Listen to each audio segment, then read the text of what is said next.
two in one day, but they're actually going to be two really important announcements. So wanted to make sure that we brought people together to focus on them. You know, today is really a once-in-a-lifetime day for West Virginia and for many people across the state. I wanted to formally announce that our statewide broadband development plan that's intended to connect more than 73,000 unserved or underserved West Virginians to high-speed internet. This is a really big, big thing. I want to put this in context for just a moment. A lot of the purpose behind the BEAD program was to make sure that all the locations in West Virginia get connected. And there have been a lot of programs over the years. You've watched West Virginia slowly but surely climb in terms of its broadband capacity. And I think today is meant to really help finally close that digital divide. There are a lot of people to thank for this. Obviously, our federal delegation and the work that was done, our broadband office, and our team that's been working on this really hard over the last year. This is a plan that's gone through some evolution over the course of the last 10 months, and I'm proud to say we've been working with the Trump administration every step of the way to try to have a successful application. This is going to mean really big things for West Virginia in a few different ways. Let's start with one of the first. Based upon January 2025 statistics from the Marshall Center for Business and Research, that could be up to 1,500 immediate jobs, obviously for the construction projects and a lot of the initial installation. Long term, they're projecting that this could result in another 7,000 jobs for many other industries. Now, this is from a reputable entity. We're not saying that the numbers are going to be exactly that, but it's a needle mover. It's really good for the Mountain State, and it's really exciting. And I'm thrilled because I think this technological upgrade is going to connect every single corner of West Virginia and facilitate the jobs and the opportunities we need. So it's a wonderful day, and obviously we're going to be sharing with you all the final maps and the investments, and we'll get that out to you. I will say from the very beginning, we wanted to work closely with the administration, and I had a very good meeting early on with Secretary Howard Lutnick, which I think helped set the stage because we were out in front early out of this office to make sure that we were addressing some of the issues and the concerns that people had. I also want to mention that the final amount for this piece, it's one part of the overall amount, $546 million. The remaining dollars are to be determined because that's for the non-deployable assets. The administration has announced that that will be subject to a future rule, and so we'll learn about that. But it's my intent to pursue those opportunities as well, which are going to lead to wonderful things for West Virginia. So a big, big win here, but more opportunities into the future as well. But I want to thank Commerce Secretary Howard Lutnick. I want to thank NTIA Administrator Roth, the whole NTI staff. A lot of people worked really hard to make this happen. And importantly, we were able to get some of the project costs down. This is good. From the benefit of the bargain round, a lot of the prices of installing this went down. That's good for taxpayers. And I'm really thrilled with the end result for West Virginia, because if you can end up connecting people and you can save taxpayers money in the process, that's certainly very positive. Throughout this whole process, I've been working to try to ensure that we could reach a successful conclusion, but that also meant advocating for West Virginia's unique needs, the topography and all the issues that arise, let's say the quiet zone. West Virginia is uniquely positioned compared to other states, and I think you'll see as you look through the application, you look through the data, it's very, very positive for our state, and it reflects our unique conditions. So once again, I'm grateful for the acceptance of our advocacy. You know, this is going to get real for West Virginians very, very soon. It's going to help many people make their lives easier. A couple weeks ago, I was here talking about telehealth. Well, this is going to make it easier for people to get telehealth. What a wonderful thing. It's going to be easier for folks to take continuing education courses online, qualify for higher paying jobs without driving hours around the state. Teachers are going to be able to offer virtual tutoring, dual credit college courses, and advanced placement courses, even in the smallest and most remote school districts.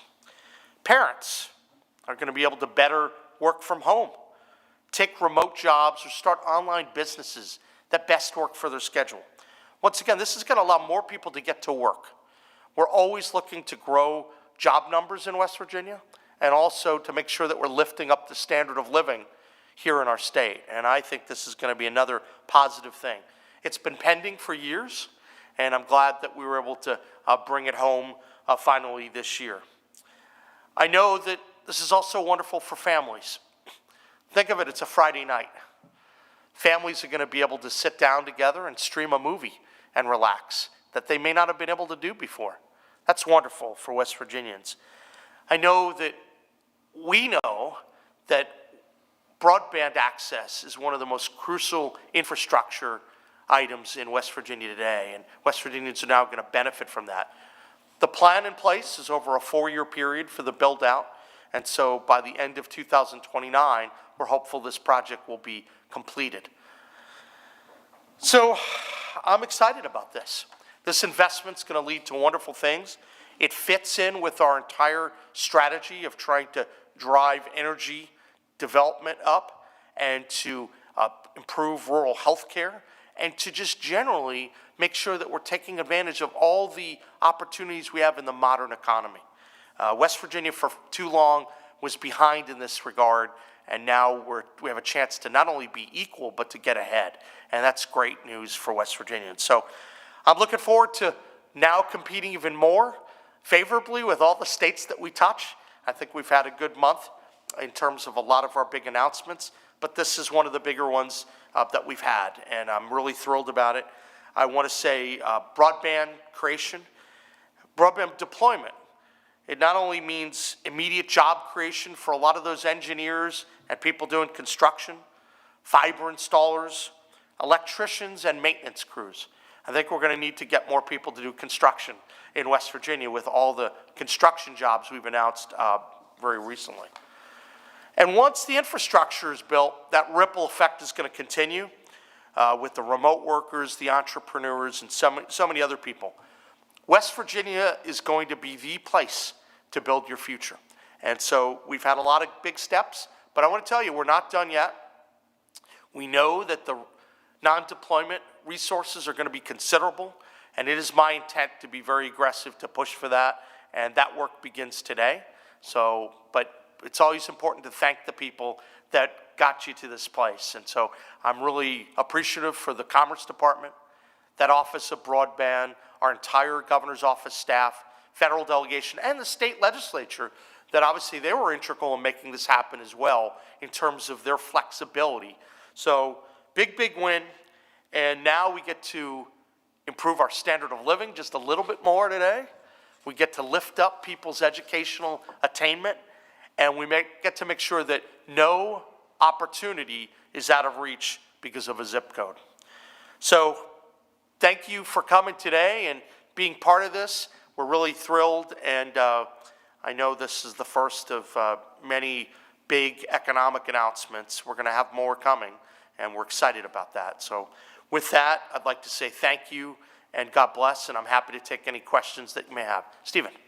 First, a clarification question. So I know our initial application was $625 million. So most of that got approved, but not quite all of it. And I think, as you explained, I think there's still some other issues that the non-deployment, right?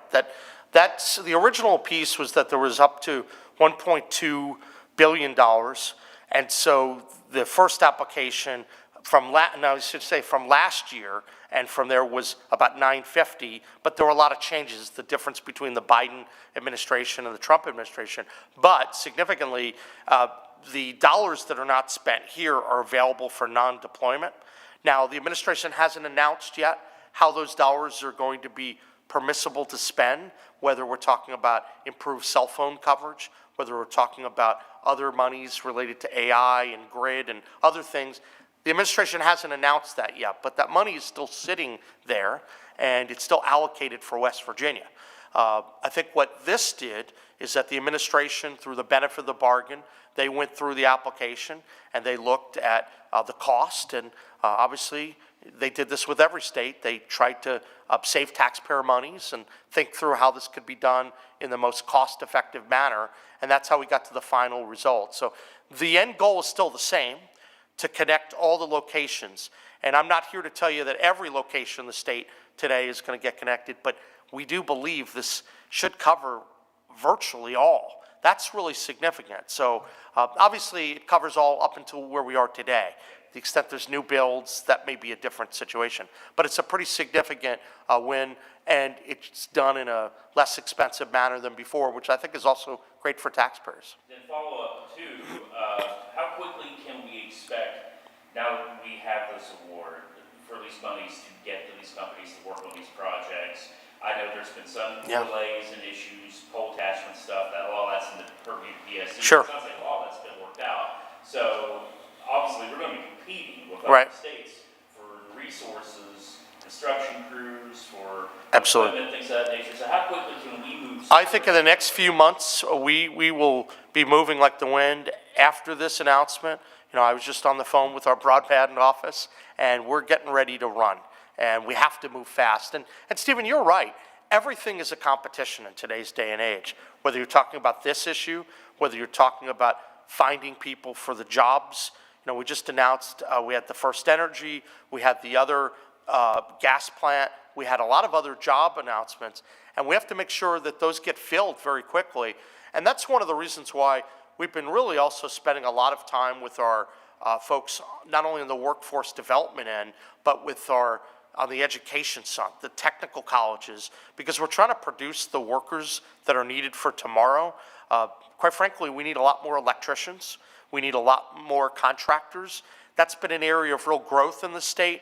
I think I've announced in the past that since we passed the licensing reciprocity bill, that we've seen real increases in the number of people coming in and trying to get contractor licenses. But we want to keep a lot of people from within the state to be able to tell them, we've got a pathway, even for all these construction jobs, that's going to keep people really busy the next 4 to 7 years.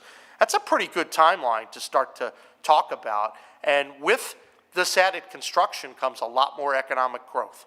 And so I'm thrilled about that. But I would say, Stephen, as we get more announcements on the exact day and the first project being launched, we will let you know. Yeah. Henry? Yeah, so I know that, obviously winter's coming up. Yeah.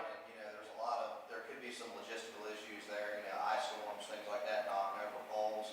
I guess in terms of kind of the contractors and the folks y'all are working with to get this done, I mean, y'all have pretty good plans in place to kind of deal with these winter weather contingencies if the construction's starting in the next few months? Yeah, I think so. And obviously, we know that West Virginia always has some challenging weather conditions. You know, what do they say? Sometimes it can be very cold in Terra Alta in July, right? I mean, we know that can happen, but I think West Virginia is going to be ready for this deployment in short order, and we're excited about it because this is something that's been out there for a number of years, and so we've been working and pushing to get ready for this moment. And I know when we submitted the application, I believe it was on September 4th. Correct me if I'm off a day or so. Guys, is that about right? September 3rd or 4th? I think my team is shaking, yes. That they were supposed to get that back to us by December 4th, so I think we're ahead of schedule. We're good. You know, we had to do some additional, I was on the phone last week pushing for this, and this week pushing for this, and our team has done a really good job, and I think that they're ready.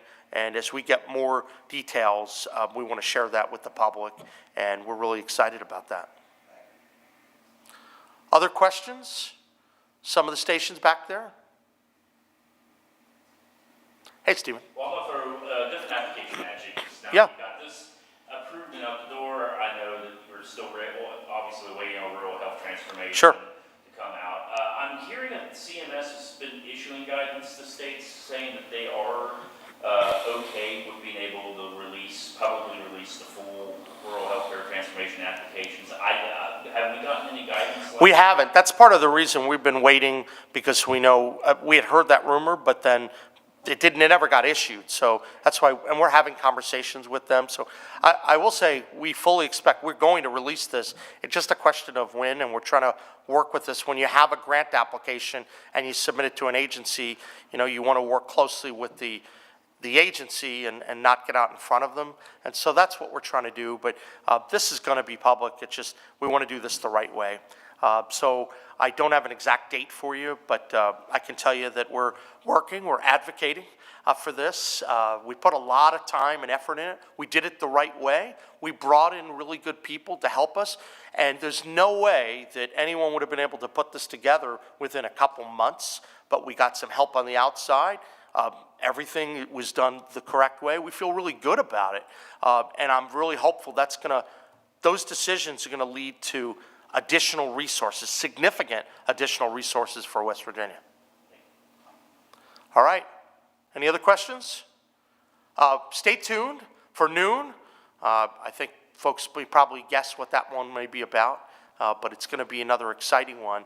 Never thought I'd have 2 picks with the Supreme Court in the first year. So thank you, and we'll look forward to introducing you to our new Supreme Court pick in a few hours. Thank you.